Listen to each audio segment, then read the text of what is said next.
Hello students, welcome to our YouTube channel.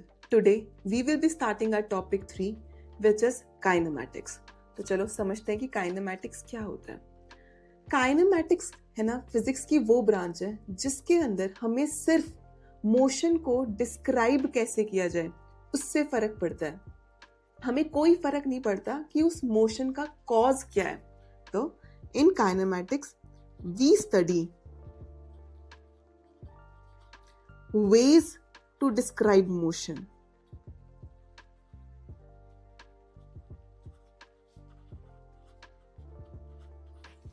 Without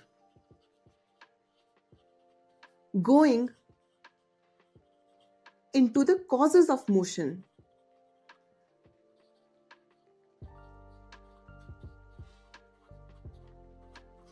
इस topic को समझने से पहले ना हमें अपने कुछ बेसिक्स को रिवाइज करना पड़ेगा.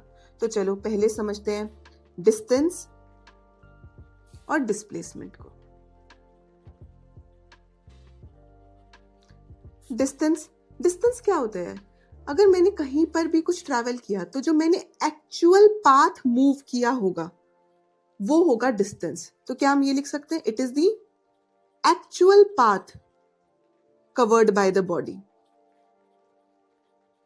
Covered by the body in a given interval of time.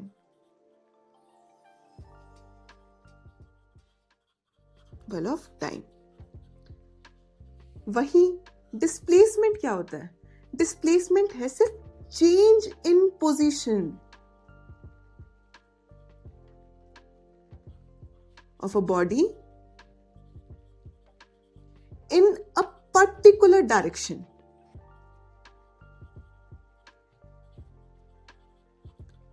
During that time. ठीक है? एक तरीके से तुम इसको मान सकते हो, it is the shortest distance between initial and final position.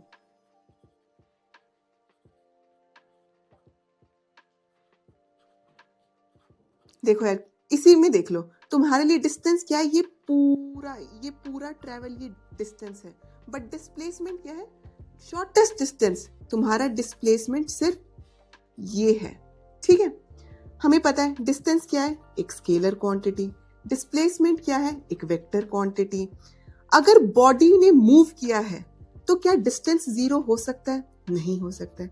क्या डिस्टेंस नेगेटिव हो सकता है? नहीं हो सकता है.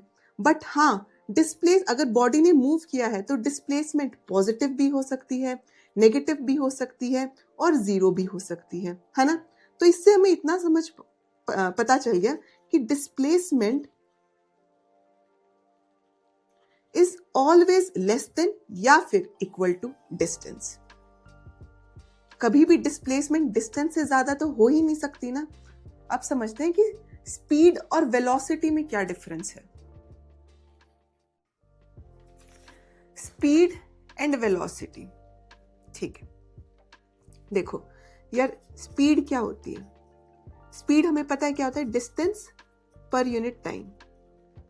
ठीक है, ऐसे ही वेलोसिटी क्या होती है? वेलोसिटी होती है डिस्प्लेसमेंट पर यूनिट टाइम, है ना. स्पीड एक स्केलर क्वांटिटी है, वेलोसिटी एक वेक्टर क्वांटिटी है. ठीक है यार, वो है ना, कई बार क्वेश्चंस में ऐसे बोलता है कि slope of distance and time graph क्या रिप्रेजेंट करना है. तो तुम्हें पता है, जैसे ही तुम स्लोप वर्ड देखो तो दिमाग में रखना डिवीजन. ठीक है, और जैसे ही तुम एरिया वर्ड देखो, अगर वो पूछे जैसे area under speed time graph क्या होता है, जैसे तुम वर्ड एरिया देखो तो तुम याद करना मल्टीप्लाई. ठीक है, जैसे कि उसने तुमसे पूछा कि slope of distance and time graph क्या रिप्रेजेंट करना है. तो तुम्हें क्या करना है? स्लोप मतलब डिवीजन, तो डिस्टेंस डिवाइडेड बाय टाइम. हमें पता है डिस्टेंस डिवाइडेड बाय टाइम क्या होती है? स्पीड. तो जो slope of distance and time graph होता है ना, वो स्पीड के इक्वल होता है. फिर अगर लेट से उसने पूछा कि area under speed and time क्या रिप्रेजेंट करता है, तो देखो एरिया मतलब मल्टीप्लाई, तो वो तुमसे पूछ रहा है स्पीड इनटू टाइम करो एक बार। स्पीड इनटू टाइम किसका फॉर्मूला होता है, डिस्टेंस। तो ये याद रखना, slope of distance and time graph represent speed, area under speed and time graph is distance. Similarly अगर वो तुमसे पूछता है slope of displacement and time graph क्या रिप्रेजेंट करता है, फिर से वही करो, स्लोप मतलब डिवीजन, तो डिस्प्लेसमेंट डिवाइडेड बाय टाइम क्या होता है, वेलोसिटी के इक्वल। और अगर पूछे कि area under velocity and time graph के अंदर क्या होता है, तो एरिया मतलब मल्टीप्लाई, तो वेलोसिटी इनटू टाइम किस चीज के इक्वल होती है, डिस्प्लेसमेंट के। तो इस चीज को याद रखना। अब हम देखेंगे कि एवरेज वेलोसिटी और इंस्टेंटेनियस वेलोसिटी क्या होती है। ठीक है, देखो यार, दो टाइप की वेलोसिटी होती है। पहली होती है एवरेज वेलोसिटी। एवरेज वेलोसिटी क्या होती है, अगर तुम्हें कोई टाइम इंटरवल दे रखा है और तुमसे पूछा जाए कि how fast is the object in that time period, तो वो चाहते हैं कि तुम एवरेज निकाल के दो। तो in a given time interval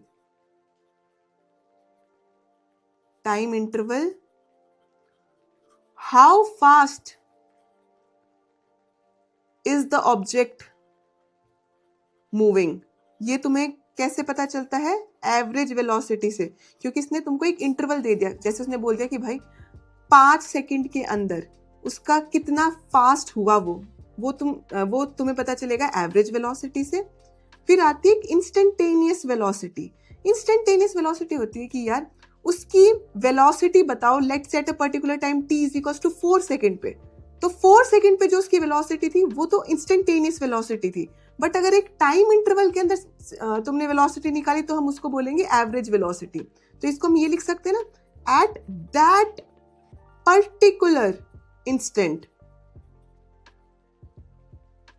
how fast is the object. ठीक है, is the object. Instantaneous velocity को तुम v is equals to dx by dt भी लिखते हो, मतलब differential coefficient of displacement with respect to time is velocity. मान लो अगर यूनिफॉर्म मोशन हो रहा है, यूनिफॉर्म मोशन मतलब वेलोसिटी जो है वो कांस्टेंट है थ्रू आउट द मोशन, उस केस में जो तुम्हारी इंस्टेंटेनियस वेलोसिटी होगी ना, वो किसके इक्वल हो जाएगी, तुम्हारी एवरेज वेलोसिटी के अंदर। तो ये क्वेश्चन आ सकता है जिसमें वो तुमसे पूछ सकता है कि क्वेश्चन ऐसे दे देगा वो, in uniform motion instantaneous velocity is more than average velocity, या फिर instantaneous velocity is less than average velocity, या फिर इक्वल टू। तो तुम समझ जाना it is equal to average velocity. ठीक है, चलो अब समझते हैं कि एक्सेलरेशन क्या होता है। देखो एक्सेलरेशन भी जैसे वेलोसिटी दो टाइप की होती है ना, ऐसे एक्सेलरेशन भी दो टाइप का होता है। एक होता है एवरेज एक्सेलरेशन और एक होता है तुम्हारा इंस्टेंटेनियस एक्सेलरेशन। एवरेज एक्सेलरेशन एक टाइम इंटरवल के अंदर होता है, इंस्टेंटेनियस एक्सेलरेशन एक पर्टिकुलर इंस्टेंट पे जो तुम्हारी एक्सेलरेशन है उसके इक्वल होता है। एवरेज एक्सेलरेशन का फॉर्मूला क्या है, change of velocity divided by time taken, और इंस्टेंटेनियस एक्सेलरेशन का फॉर्मूला है dv by dt, that is differential coefficient of velocity with respect to time. ठीक है, अब देखो यार, क्या एक्सेलरेशन पॉजिटिव हो सकती है, हाँ हो सकती है। एक्सेलरेशन जीरो भी हो सकती है। यूनिफॉर्म वेलोसिटी जब होती है ना अपने मोशन के अंदर, तब हमारी एक्सेलरेशन जीरो होती है, क्योंकि जब यूनिफॉर्म मोशन होता है तब हमारी वेलोसिटी तो चेंज ही नहीं हो रही, तो चेंज ऑफ वेलोसिटी क्या हो गया, zero, hence acceleration is zero. हमारी एक्सेलरेशन नेगेटिव भी हो सकती है, उस केस में हम एक्सेलरेशन को बोलते हैं रिटार्डेशन। ठीक है, अब समझते हैं कि यूनिफॉर्म और वेरिएबल एक्सेलरेशन क्या होता है। यूनिफॉर्म एक्सेलरेशन, यूनिफॉर्म एक्सेलरेशन तब होती है जब जो तुम्हारी वेलोसिटी चेंज हो रही है ना, इक्वल अमाउंट में हो रही हो, इक्वल इंटरवल ऑफ टाइम के अंदर। मतलब your change in velocity, that is velocity changes y equal amount in equal interval of time, ठीक है। वेरिएबल एक्सेलरेशन क्या हो रही है, क्या होता है? वेरिएबल एक्सेलरेशन वो होती है जिसके अंदर जो तुम्हारा वेलोसिटी चेंज हो ना, वो अनइक्वल अमाउंट के अंदर हो, unequal amount in equal interval of time, ठीक है, इंटरवल ऑफ टाइम। तो बस यूनिफॉर्म में इक्वल अमाउंट में तुम्हारी वेलोसिटी चेंज हो रही है, वेरिएबल में तुम्हारी अनइक्वल अमाउंट में वेलोसिटी चेंज हो रही है, ठीक है। कई बार ना यार वो तुमको पोजीशन टाइम ग्राफ दे देगा और तुमसे पूछेगा कि इसके अंदर एक्सेलरेशन पॉजिटिव है, नेगेटिव है या जीरो है। उसको समझने से पहले तुम्हें tan के ग्राफ के बारे में पता होना चाहिए, tan x के ग्राफ के बारे में। tan x का जो ग्राफ होता है ना, वो ये होता है।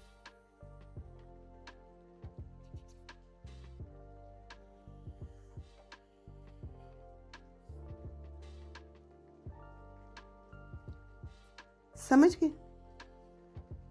ऐसे, ठीक है। तो तुमको ये वैल्यूज तो तुमको पता ही होनी चाहिए। और tan 0 is 0, tan 30 degree is 1/√3, tan 45 is 1, tan 60 is under√3, tan 90 is not defined।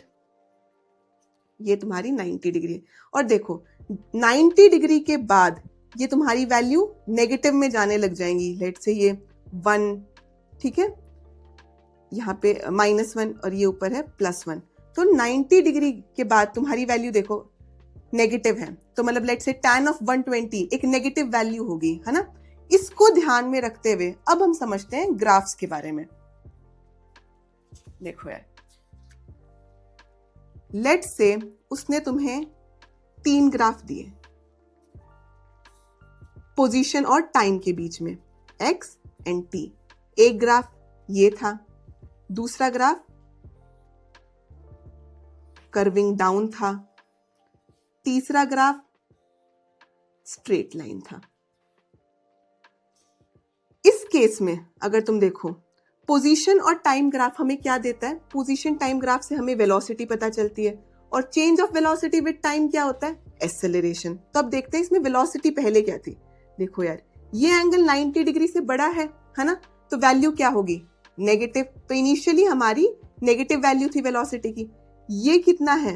ये एंगल 90 से कम है। हमें पता है tan 0 से लेके 90 के बीच में पॉजिटिव हो रही है, तो पता चल गया कि एक नेगेटिव वेलोसिटी पॉजिटिव वेलोसिटी के अंदर चेंज हो रही है। तो the change is coming out to be positive, therefore this graph represents positive acceleration, ठीक है। इसको देखते हैं।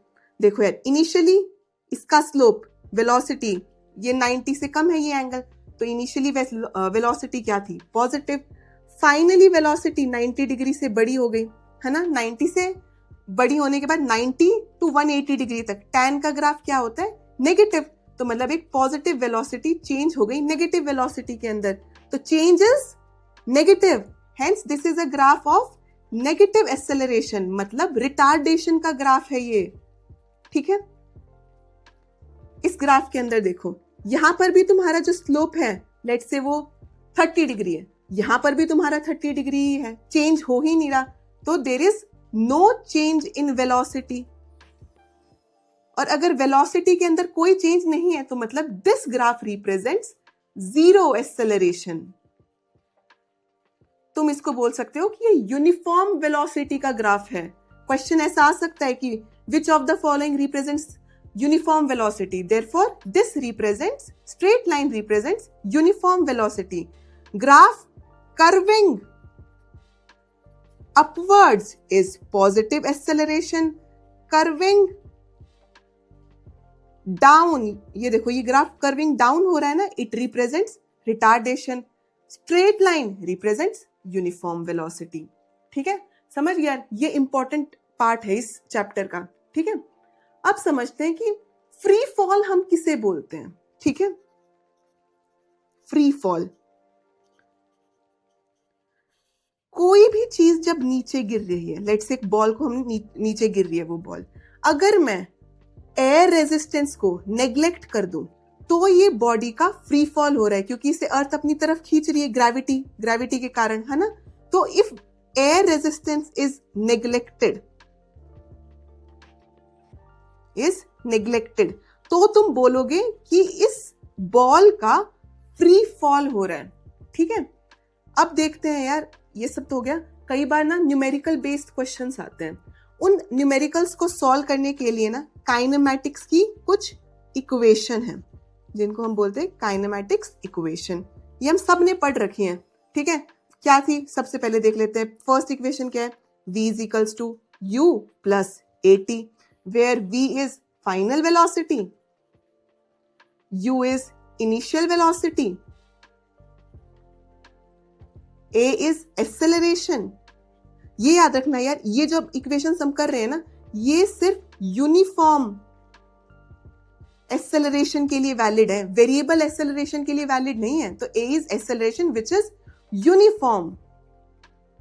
ठीक है, सेकेंड इक्वेशन देखते हैं, v square minus u square is equals to 2as, where s is displacement.